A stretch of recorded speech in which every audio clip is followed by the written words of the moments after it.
hari ini kita mau kebaktian lagi. Sekarang semuanya bersiap. Kita mau bernyanyi Kami Anak Sekolah Minggu.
Yang baik, terima kasih ya Tuhan untuk hari ini kami boleh berkumpul lagi untuk memuji dan memuliakan nama Tuhan. Walau kami ibadahnya dari rumah kami masing-masing, tapi kami percaya bahwa Tuhan selalu ada di tengah-tengah keluarga kami. Berkati ibadah online kami, biarlah Roh Kudus selalu memimpin dari awal, pertengahan, hingga akhir ibadah ini selesai. Terima kasih Tuhan Yesus, ampuni kami atas segala kenakalan dan dosa-dosa kami. Dalam nama Tuhan Yesus kami berdoa. Amin. Anak-anak masih tetap berdiri ya, karena kita mau bernyanyi King Kong badannya besar. Nanti dilanjutkan anak monyet, oke?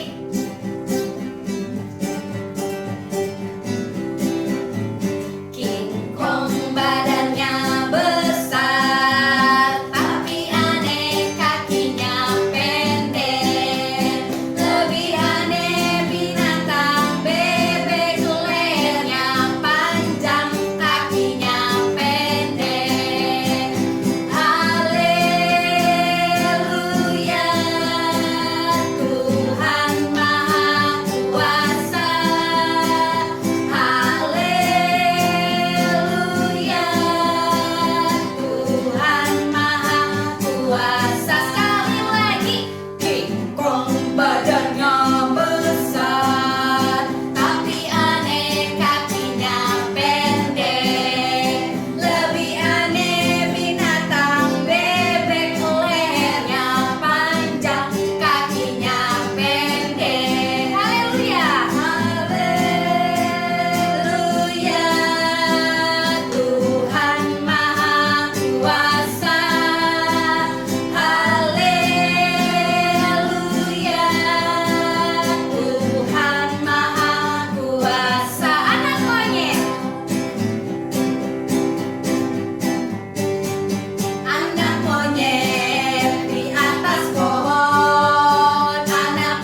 firman Tuhan. Semuanya kita mau belajar lagu Kesayanganku.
Tuhan Yesus yang baik, Engkau Allah kami yang hidup, Engkau Allah yang ada bersama kami.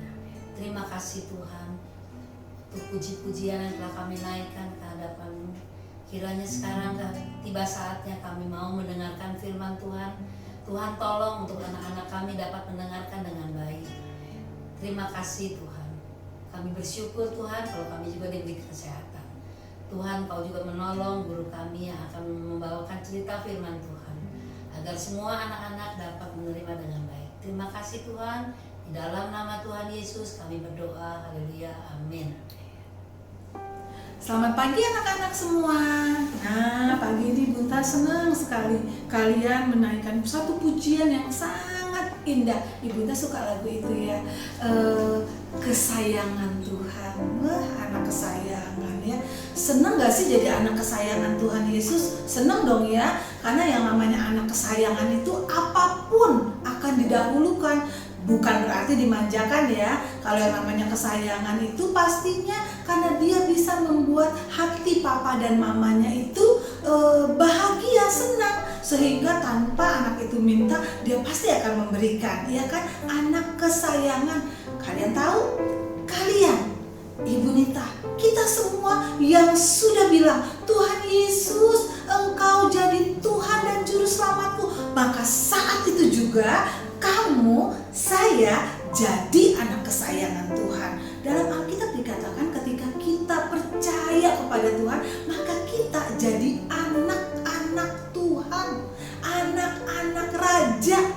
sejak itu Tuhan bilang, engkau berharga, engkau mulia, dan aku Tuhan Bapakmu yang di sorga mengasihi engkau. Wow, kita anak kesayangan Tuhan Yesus. Coba bilang sama mama, bilang sama papa, mama, papa, aku anak kesayangan Tuhan Yesus. Bunda tunggu ya. Coba katakan. Bunda dengar. Betul.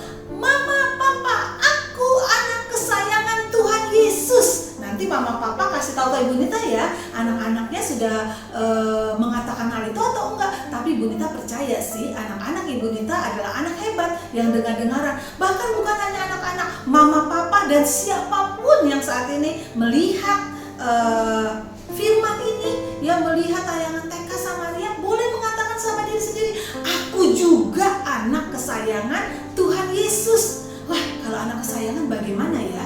Anak kesayangan itu bisa juga menjadi anak yang selalu dekat dengan Bapa, juga menjadi anak yang selalu diajarkan oleh Bapa, dididik oleh Bapa. Bukan berarti anak kesayangan itu semau-maunya. Tidak, anak kesayangan adalah anak yang diperhatikan supaya tidak berbuat salah. Anak kesayangan adalah anak yang selalu masuk di dalam kehendak Tuhan Yesus. Dia taat, dia dengar-dengaran sama Tuhan Yesus. Ada contoh yang Tuhan Yesus kasih menjadi kesayangan itu seperti apa? Contohnya ada di dalam buku ini. Apa ini? Alkitab. Betul, Alkitab ya. Anak-anak, Ibu tadi cari-cari. Wah, Ibu ketemu gambar ini. Mau nggak seperti ini? Mau ya? Tuh, jadi anak kesayangan. Wah, dipeluk sama Tuhan, ya kan? Duduk di dekat kaki Tuhan, mendengar suara Tuhan. Nah, seperti sekarang, sebenarnya anak-anak ketika anak-anak mendengar firman Tuhan, anak-anak sedang duduk loh dekat kaki Tuhan, mendengar dengan baik apa kata firman Tuhan. Bukan Ibu Nita yang bilang, tetapi firman Tuhan. Nih, Ibu Nita mau bacakan buat kalian ya. Ada satu kisah di dalam Alkitab ya, kisah yang diceritakan ketika ada banyak orang yang merasa dirinya itu sudah hebat. Dia merasa dirinya baik-baik saja. Jadi dia tidak perlu Tuhan Yesus. Nah, orang-orang yang seperti ini marah-marah. Kenapa sih mesti orang-orang yang mereka anggap jahat, yang mereka anggap nakal, yang mereka anggap tidak baik, yang duduk dekat Tuhan, dan Tuhan Yesus mau aja lagi dengan mereka semua, sehingga mereka marah-marah. Karena itu Tuhan Yesus tahu nggak? Tahu mereka marah-marah. Karena itu Tuhan Yesus bilang begini. Ibu akan bacakan dulu, setelah itu Ibu akan ceritakan ya. Perumpamaan tentang domba yang hilang. Di dalam Matius 18 ayat ke-12 sampai ke-14, Ibu bacakan untuk kalian. Bagaimana pendapatmu jika seorang mempunyai 100 ekor domba dan seekor diantaranya sesat? Sesat itu hilang, anak-anak ya. Tidakkah ia akan meninggalkan yang 99 ekor di pegunungan dan pergi mencari yang sesat itu? Dan aku berkata kepadamu, sesungguhnya jika ia berhasil menemukannya, lebih besar kegembiraannya atas yang seekor itu daripada atas yang ke-99 ekor yang tidak terhilang, yang tidak sesat. Demikian juga Bapakmu yang di sorga tidak menghendaki supaya seorang pun dari anak-anak ini hilang. Wah, Ibu Nita ketika Ibu Nita dengar, Ibu Nita baca cerita ini ya, dan Ibu Nita dengar ibu guru kalian ya, Ibu Yeni, Ibu Laura, Ibu Wiwi mengajak kalian menyanyikan Kau telah memilihku, menyebutku kesayanganmu. Wah, Ibu Nita ingat, wah ini domba yang digendong sama Tuhan karena dicari sama Tuhan. Kenapa ceritanya sampai digendong, sampai disayang sama Tuhan? Ternyata ada ceritanya, anak-anak. Tuhan Yesus bercerita saat bapak-bapak orang-orang Farisi itu marah-marah. Tuhan Yesus cerita, aku punya cerita, aku mau tanya sama kamu. Ada seorang mempunyai 100 ekor domba, banyak itu, banyak. Dia menggembalakan di daerah pegunungan, begitu ya, banyak. Tapi gembalanya atau orang yang menjaga domba-domba ini selalu dengan teliti satu-satu. Dia selalu hitung 1, 2, 3, 4, 5, 6, 7, 8. Anak-anak TKB mungkin sudah bisa ya hitung 1 sampai 100 ya. Hebat ya. Nah, Bapak ini selalu hitung 1, 2, 3, 4, 5, 6, 100. Aman. Sudah ada semuanya. Lalu gembala ini mungkin mencari tempat yang lebih baik lagi untuk domba-dombanya tinggal, makan rumput yang segar dan segala macam. Lalu nanti dia kembali lagi, dia hitung lagi 1, 2, 3, 4, 100 ada lagi. Nah, pada suatu hari menurut cerita Alkitab ya, ketika gembala ini datang, dia lihat tinggal 99 ekor. Artinya kurang 1. 99 masih banyak loh. Sebenarnya nggak dicari juga tidak apa-apa. Tapi gembala ini gembala hebat, gembala yang baik. Dia nggak mau kehilangan satu pun.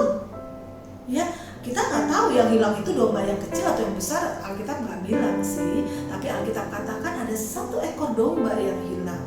Ya, nah gembala ini meninggalkan dombanya yang 99. Ya, setelah dia atur supaya 99 ini nggak lari-larian ya, dia mulai mencari yang satu ya. Yang satu ini terhilang, dia mulai cari dengan tongkat. Dan gembala ini tahu dombanya itu kenal suara gembala. Anak-anak dengar Ibu Nita, yang namanya dombanya itu kenal suara gembala. Jadi gembalanya juga kenal suara dombanya. Mbe, wah itu tuh yang gendut tuh. Mbe, oh itu yang kakinya belang sedikit. Gembala tahu dombanya satu-satu. Nah ini gembala tahu domba yang ini suaranya bagaimana. Dia cari, dia panggil, domba. Dia panggil ya, dombaku di mana engkau? Dombaku di mana engkau? Sampai satu saat dia mendengar. Wah itu dia dombaku. Gembala kenal suara dombanya dan domba kenal suara gembala. Makanya waktu dombanya dengar dombaku di mana, dia langsung kencang teriak, "Mbe, aku di sini, aku nakal tadi, aku pergi sendirian. Mbe, itu suara gembalaku, aku di sini." Mungkin ya saat itu walaupun Alkitab tidak bercerita, tapi seringkali dianggapnya domba itu sedang terjatuh, domba itu sedang terjepit ya kan. Sedikit lagi dia mungkin jatuh ke tempat yang tidak enak ya. Nah ketika dia dengar suara gembala, dia langsung teriak dengan suaranya, "Mbe, aku di sini." Dan hebatnya gembalanya ya, gembala ini tahu itu dombanya. Langsung dia berlari ke tempat domba yang hilang itu, tempat suara dombanya, dan dengan tongkatnya, gembala biasa punya tongkat ya,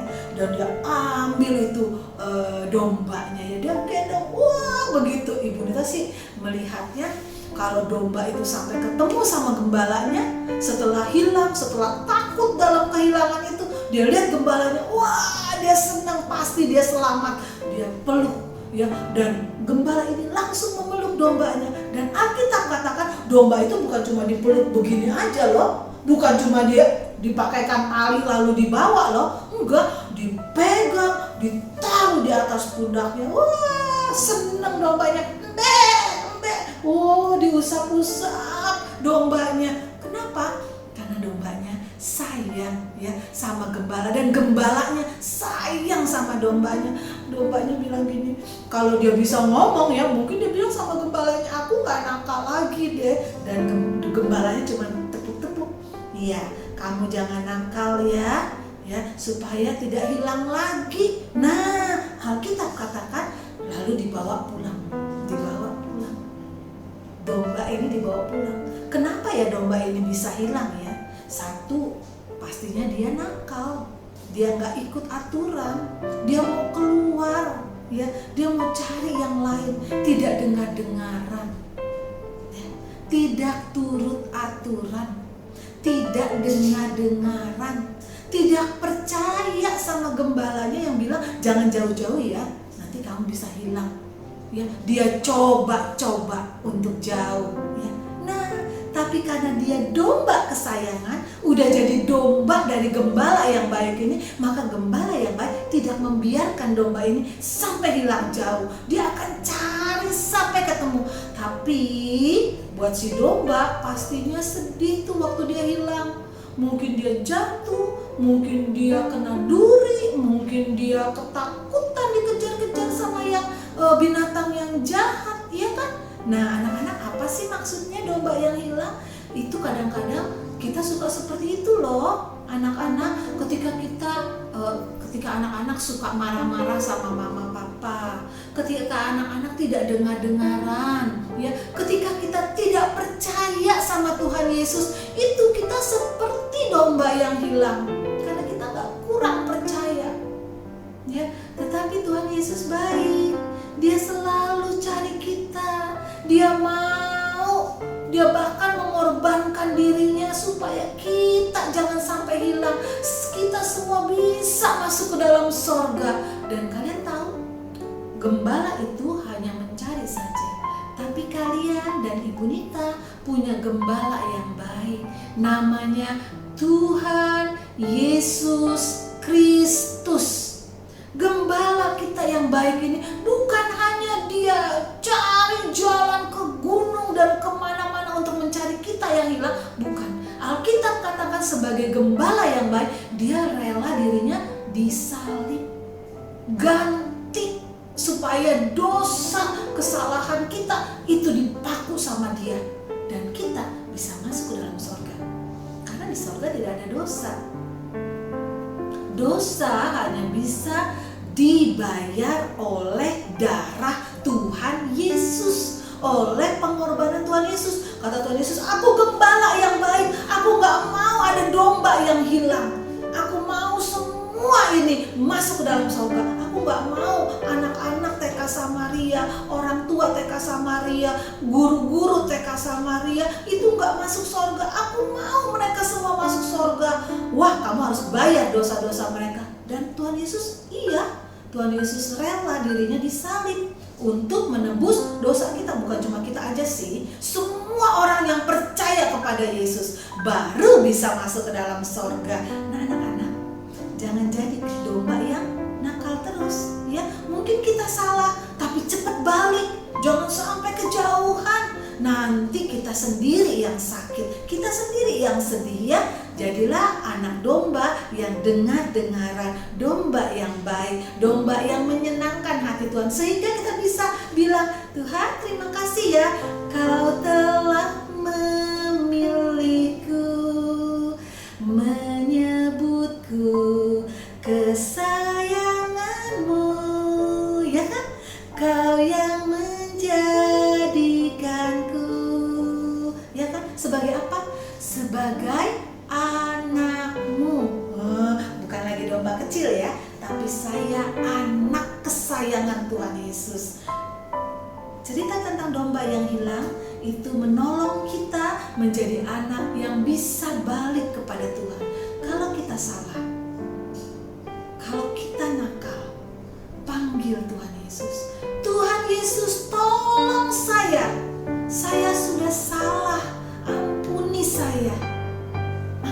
Yesus, gembala yang baik, dia akan angkat kita, dia akan tolong, dia akan ampuni kita, siapapun kita.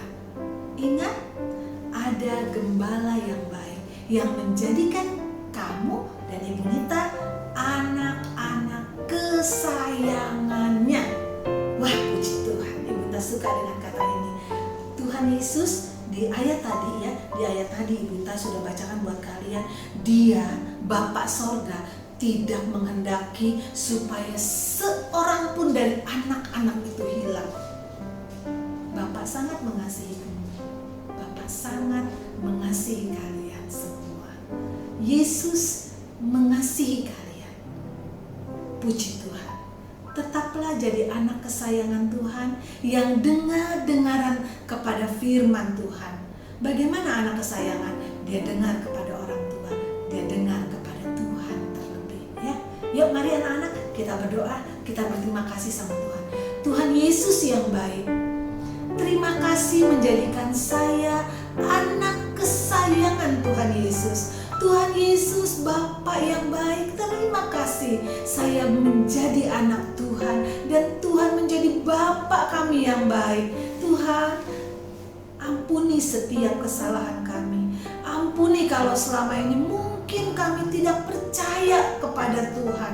Tapi saat ini kami mau katakan, kami percaya Tuhan Yesus. Kami mau jadi kesayangan Tuhan. Tuhan, kalau ada di antara kami yang saat ini hilang, yang saat ini tidak tahu bagaimana cara pulang kepada Tuhan, Tuhan Yesus tolong. Tuhan Yesus cari kami, temukan kami, dan jadikan kami anak kesayangan Tuhan. Terima kasih Tuhan Yesus. Berkati terus juga Papa dan Mama, keluarga kami, bahkan semua kami menjadi anak kesayangan Tuhan. Terima kasih Tuhan Yesus untuk firman Tuhan. Engkau gembala yang baik dan kamilah domba-domba Tuhan. Di dalam nama Tuhan Yesus Kristus kami berdoa dan mengucap syukur untuk firman ini. Amin. Terima kasih. Selamat siang semuanya. Tetap diam di rumah, tetap tinggal di rumah, jangan kemana-mana ya, sampai semua keadaan menjadi lebih baik. Dengan dengaran Tuhan Yesus memberkati. Dah.